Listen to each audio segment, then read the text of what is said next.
This channel does not promote any violent, harmful, or illegal activities. All content provided by this channel is meant for an educational purpose only. UEN Jaipur is a perfect target for prospective students aspiring for good jobs, good education with future-ready skills. শিক্ষক বিদ্রোহ রাত থেকে SSC ভবনের সামনে অবস্থান চাকরিহারাদের আচার্য ভবনের সামনে 163 ধারা জারি কিছু না দূরেই চলছে অবস্থান আপনাদেরকে ছবিও দেখাবো আজ সকাল থেকে তাদের কি অবস্থান রয়েছে যোগ্য অযোগ্য তালিকা প্রকাশ ওএমআর শিটের মিরর ইমেজ প্রকাশের দাবি চাকরিহারাদের দাবি পূরণ না হওয়া পর্যন্ত অবস্থান চালিয়ে যাওয়ার হুঁশিয়ারি দিচ্ছেন তারা এবং রাত থেকে এখনো অবধি সেই অবস্থান চলছে তাদের দাবি পূরণ করতে হবে না হলে অবধি তারা অবস্থানেই থাকবেন আমাদের প্রতিনিধিরা আমাদের সঙ্গে রয়েছেন দুই প্রতিনিধি এই মুহূর্তে গ্রাউন্ড জিরো থেকে আমাদের সঙ্গে রয়েছেন সোমা আমাদের সঙ্গে রয়েছেন সুমন দুজনের সঙ্গে এক এক কথা বলবো তবে শুরুতেই সোমার সঙ্গে একটু কথা বলি সোমা রাত থেকে অবস্থানে বসে রয়েছেন তারা দাবি তাদের যে মিরর ইমেজ প্রকাশ করা হোক তাদের ন্যায্য যে চাকরি ছিল সেই চাকরি তাদের ফিরিয়ে দেওয়া হোক এবং আর কি দাবি তারা তুলছেন তারা কি বলছেন কোন দিকে নিয়ে যাচ্ছেন তারা এই আন্দোলনকে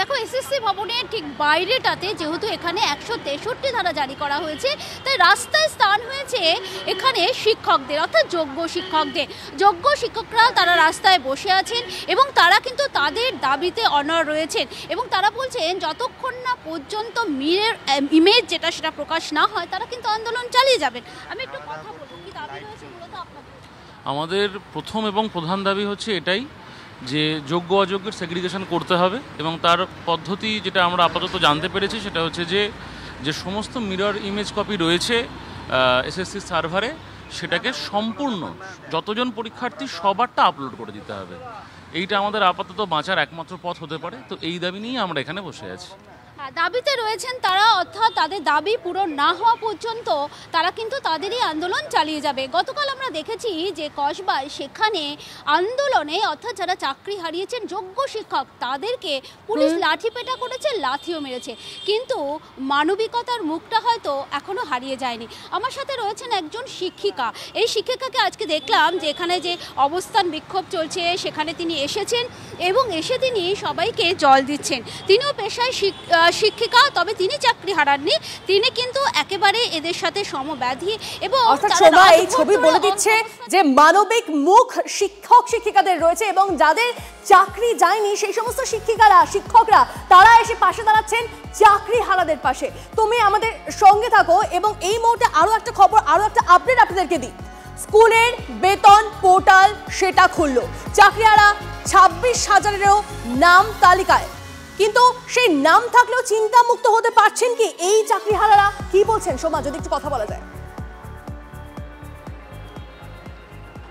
আমি কথা বলবো তাদের সাথে এখানে যারা রয়েছেন আমরা দেখলাম যে এসএসসি যখন সুপ্রিম কোর্ট যখন এই প্যানেলটাকে বাতিল করে দিল তখন সরকারের যে বেতনের যে একটি পোর্টাল সেটা বন্ধ করে দেওয়া হয়েছিল কিন্তু গতকাল সন্ধ্যা থেকে সেটা আবার খোলা রয়েছে তা আপনারা কি ভরসা রাখতে পারছেন যে আপনারা আবার বেতন পাবেন দেখুন বেতনটা হয়তো এই মাসটায় আমি পেলাম সামনের মাসে পেলাম কিন্তু এটা হচ্ছে সাময়িক একটা আমাদের স্বস্তি কারণ সুপ্রিম কোর্টের অর্ডারে আমরা এখন চাকরি হারা আর রাজ্য সরকার আজ হোক কাল হোক আমাদের যে অ্যাপয়েন্টিং অথরিটি যেটা এসএসসি আমাদেরকে টার্মিনেশন লেটার ধরাবে সুতরাং আমি কি ভিত্তিতে এটাকে ধরে নেবো যে এটা আমার কোনো আর উনি তো বলেছিলেন যে নেতাজি ইন্ডোর স্টেডিয়ামে যে আপনারা 2 মাস কষ্ট করুন 20 বছরের জন্য সুরক্ষিত থাকবেন উনি আমাদের সিভিক বানাতে চাইছেন সুতরাং এটা কখনোই আমাদের মেনে নেওয়ার মতন কোনো ব্যাপার নয় আর আমি এটা মানতে পারছি না আশা করি সকল যোগ্য শিক্ষক শিক্ষিকা এবং শিক্ষাকর্মী আমার মতন একই কথা বলবেন এই যে বেতন যে দেওয়া হবে এরকম একটা লিস্ট রয়েছে বা যেটা বলা যায় যে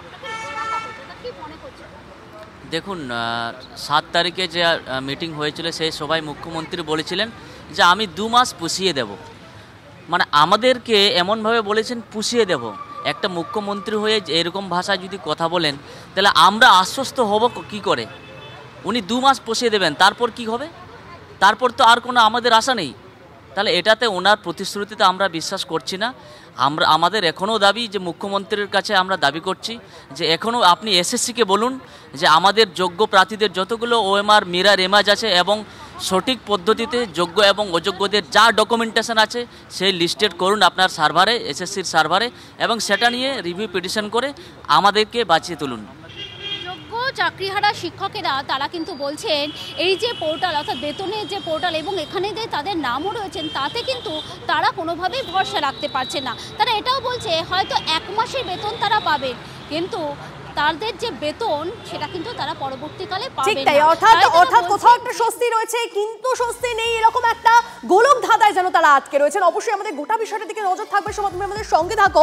এদিকে দেখুন স্তব্ধ হবে কলকাতা, কেন জানেন? কারণ এই যে কসবাকাণ্ড, গতকাল যে খবর ছবি আপনাদেরকে TV9 বাংলা সকাল থেকে দেখিয়ে গেছে, সেই কসবাকাণ্ডের প্রতিবাদে আন্দোলনের ঝাঁজ বাড়িয়ে আজ মহা মিছিলের ডাক চাকরিহারাদের। শিয়ালদা স্টেশন থেকে রানী রাসমণি অ্যাভিনিউ পর্যন্ত মিছিলের ডাক। কথা বলবো আমাদের প্রতিনিধি সুমন আমাদের সঙ্গে রয়েছেন সরাসরি গ্রাউন্ড জিরো থেকে। সুমন, আজ এই মিছিল রয়েছে এবং এই মিছিলে কারা কারা অংশগ্রহণ করতে চলেছেন বা কাদেরকে ডাক দেওয়া হয়েছে, আহ্বান করা হয়েছে এই মিছিলে যোগদানের জন্য, এবং এই গোটা বিষয়টা নিয়ে শিক্ষা দপ্তরের কি ভাবনা চিন্তা সেটাও জানবো তোমার থেকে।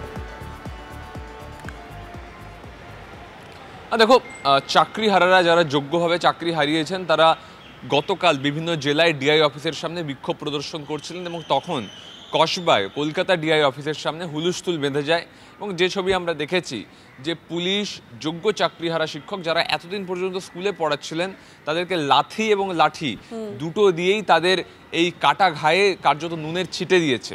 সেই জায়গায় এই যোগ্য চাকরিহারা শিক্ষকরা যারা দাবি করছেন সরকারকে তাদের চাকরি ফেরাতে হবে, তারা আজকে রাস্তায় নামছেন। শিয়ালদা স্টেশন থেকে এই মিছিল ধর্মতলা পর্যন্ত যাবে। সমাজের শুভবুদ্ধি সম্পন্ন প্রত্যেককে এই মিছিলে ডাকা হয়েছে এবং চাকরিহারা শিক্ষকরা তারা রাজনীতি থেকে দূরে থাকতে চাইছেন।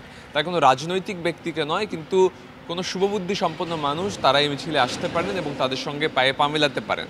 স্বাভাবিকভাবে বেলা 12টায় এই মিছিল শুরু হবে এবং এই মিছিল এসএন ব্যানার্জি রোড হয়ে যানবাজার হয়ে রানী রাসমণি অ্যাভিনিউয়ে পৌঁছবে।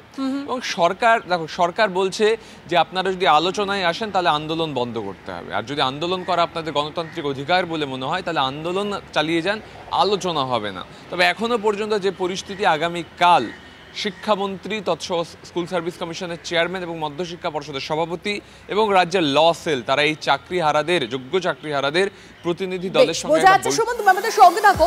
এদিকে আন্দোলনকারী মেহবুব মন্ডল তিনি কি বলছেন আপনাদেরকে শোনাবো। তার পাশাপাশি ব্রাত্য বসু তিনি বলছেন ধৈর্য ধরতে, শুনুন। আমরা আসলে চাইছি না যে আমাদের মিছিল বা আমাদের ইয়েটাকে কোনো রাজনৈতিকভাবে দাগিয়ে দেওয়া হোক, এমনিতেই আমরা রাজনৈতিক ষড়যন্ত্রের শিকার। আমরা চাইছি সমাজের যারা মানে শিল্পী, সাহিত্যিক, সমাজ কর্মী বা যারা হচ্ছে সরকারি কর্মচারী বা হচ্ছে যারা ডাক্তার, শিক্ষক, আর তারা থাকুক যারা আমাদেরই মতো কোনো না কোনো দিন সাফার হতে পারে, যাদের আমরা কলিগ ছিলাম। ওরা আমাদের সঙ্গে বসতে চেয়েছিলেন এই শুক্রবার বা শনিবার বা এই সপ্তাহে, সে তারিখও ঠিক হয়ে গেছে যে ওরা আসবেন। হ্যাঁ, আমি একা না, এসএসসি চেয়ারম্যান থাকবেন, যে কমিটি থাকবে পুরো এন্টায়ার কমিটি, আমার বিভাগীয় সচিব থাকবেন, ওদের সঙ্গে বসে একটা সুরাহা বার করার কথা বা ওদের দাবিগুলো, ওদের বেসিক দাবি কী আছে সেটা শোনার কথা। তাহলে আমার বক্তব্য হচ্ছে যে আপনি যদি যে সরকারের কাছে আপনি দাবি করছেন, সরকার আপনাদের সর্বতভাবে সাহায্য করছে, তাহলে সেখানে আপনার কথা অনুযায়ী আন্দোলন, লড়াই, প্রতিবাদ এগুলো তো কিছুদিন স্থগিত রাখা যেত। এগুলোর জন্য তো দিন পড়ে আছে, পরে এসে আমাদের তালা ভাঙুন বা অন্যরকম প্রভোকেশন তৈরি করুন, যাই করুন না কেন আমরা বদ্ধপরিকর, আমরা যোগ্য বঞ্চিতদের পাশে আছি। মুখ্যমন্ত্রী বার্তা দিয়ে দিয়েছে আইনিভাবে, মানবিকভাবে। ফলে এই ধৈর্য আমার মনে হয় ওদের রাখা উচিত। অন্য কোনো প্রভোকেশন যদি ওদের থাকেও তা সংবরণ করা উচিত বলে আমি মনে করি।